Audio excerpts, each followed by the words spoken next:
Urembo na mwonekano mzuri ni mithili ya sanduku la zawadi, yani gift box. Mwanamke anayetamanika, anayevutia kwa wengi katika mwonekano wa nje ni sawa na sanduku zuri lililonakshiwa kwa rangi nzuri ya dhahabu, lililotunza zawadi ambalo latamanika kwa kila mtu.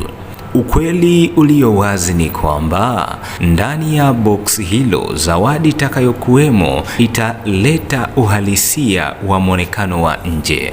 Mwanamke ni tabia, mwanamke ni utu wema, mwanamke ni uvumilivu. Sura nzuri, urembo pamoja na mwonekano mzuri usipoambatana na tabia njema, usipoambatana na heshima, yote hivyo ni bure, ni sawa na kujirisha upepo. Mungu akubariki. Wewe mwanamke uliyejaliwa uzuri na urembo, ambaye unachagua pia kumheshimu mwanamume na watu wote, kwani uzuri na urembo wako utawafanya watu wakuchague, lakini hautawafanya watu wadumu na wewe.